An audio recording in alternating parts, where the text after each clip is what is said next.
Bro,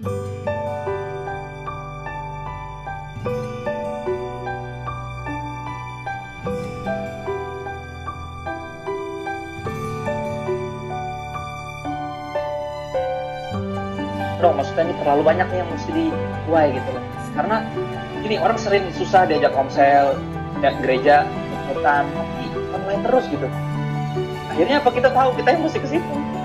Nggak bisa kita nungguin mereka masuk, kita yang mesti nyamperin gitu. Ya. Dan akhirnya saya berdoa terus buat Tuhan kirimkan pekerja, tapi malah yang ada pekerja orang-orang hebat, orang-orang yang ahli Taurat, jadi kesannya negatif. Sarjana-sarjana Alkitab gitu ya, orang-orang yang S1, S2, S3, Steller, pokoknya udah semuanya. Dan rata-rata yang menyalah mengerti saya justru orang-orang yang tahu, bukan yang nggak tahu. Yang nggak tahu tuh polos. Yang nggak tahu malah lebih ngerti kadang. Dan saya pikir apakah ini menggenapkan dari firman Kristus gitu. Saya menemukan ini sangat penting. Ya, kita hidup di era yang cukup aneh di mana quotes atau satu kotak berisi kata-kata itu speak more effectively ya than sermons.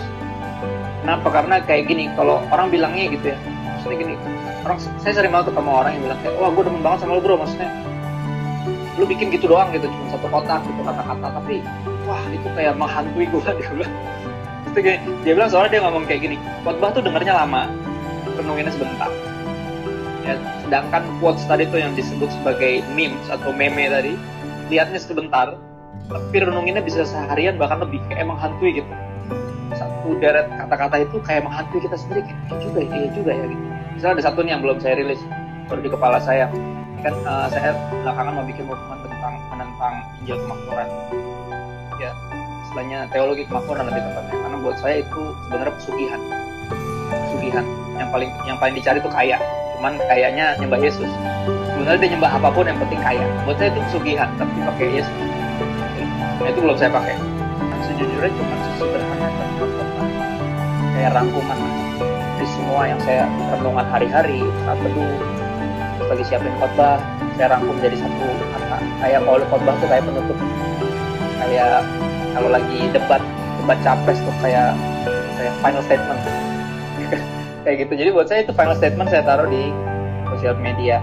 Nah, fungsinya quote ini tentunya bukan pengganti dari saat teduh, dari baca Alkitab yang sebenarnya gitu. Maksudnya ini cuma kayak tester makanan. Kalau kita lagi pergi ke supermarket gitu, kadang ada SPG yang bawa ini rasa baru nih gitu kan, jus rasa baru cuma sekecil itu doang, kita kadang minum enak nih gitu.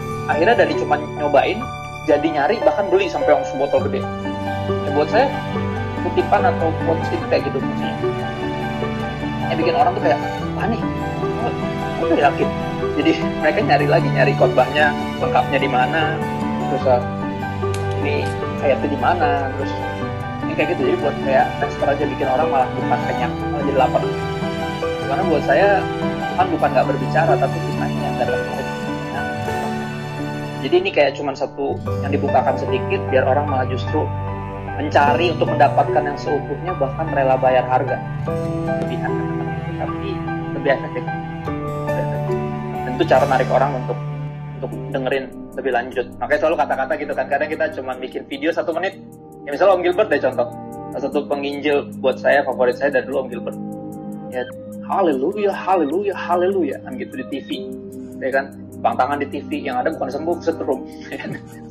Saya pernah ada kesetrum, lagi sakit. Coba yang sakit coba tolong tangan, malah setrum saya. Habis itu sembuh tapi puji Tuhan. Ya kan? Nah, dia itu misalnya dia ambil kutipan khotbahnya 1 menit. Ya kan, Instagram itu kan maksimal 59 detik. Tapi orang denger itu kan kayak langsung komennya banyak tuh di bawah. Ini khotbah lengkapnya judulnya apa ya? Gitu. Mereka tuh nyari nanti. Buat saya hampir sama sih. Intinya kayak cuman satu klik, kayak cicip-cicip lah. Cicip-cicip sedikit bikin orang pengen tahu lagi lebih lanjut. Tantangan tadi Pastor Adli juga nanya tentang itu. Di sosial media kayaknya hampir sama tantangan ketika kita melayani sebagai pemberita firman. Adalah disalah mengerti. Ya. Dan itu tidak terhindarkan. Buat bagi seorang pemberita firman, disalah mengerti itu nggak bisa dihindarkan. Kenapa? Bahkan kata-kata Yesus saja, kita baca di Alkitab, bisa dan kerap kali disalah artikan, diputar. Ya kan, dia pernah bilang, rombak bait Allah ini 3 hari kemudian akan saya bangun. Dan itu kata dipakai untuk membawa dia ke pengadilan. orang ini bilang dia mau ngancurin bait Allah. Pokoknya kata-kata itu diambil terus diputar-putar. Nah itu tantangan terbesarnya sebenarnya, karena gini, biasanya datang dari kalangan yang saya harap sebenarnya adalah jawaban doa dari saya. Gini, karena saya melayani, saya anggap sosial media ini sebagai benar-benar ladang. Dan seperti Tuhan Yesus bilang, ladang telah menguning siapa dituai. Tuhan Yesus yang bilang apa? Lagu ya, ladang telah menguning. Ya Tuhan Yesus yang bilang. Oke. Nah, cuman pekerjaannya sedikit kata Yesus. Jadi apa? Kita disuruhnya nggak minta. Saya sering banget tuh minta. Itu sosial media. Sosial media tempat di mana kita bukan pamer, ya. Karena kita kan takut pamer tadi. Saya pernah ditampar banget sama papa saya. Saya bilang, Pak, pelayanan kayak gini kira-kira pamer nggak ya, Pak? Karena semua tentang apa yang dikasih lihat.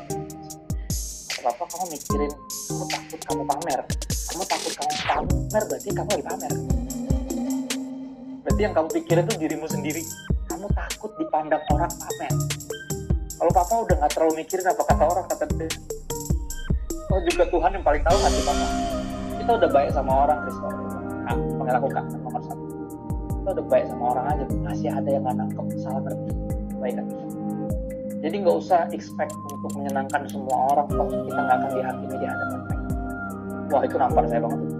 Saya jadi tahu tuh di situ saya harus lebih keluar lagi. Ya lebih, jangan takut dibilang pamer, jangan takut dibilang pencitraan. Ya karena gini, misalnya contoh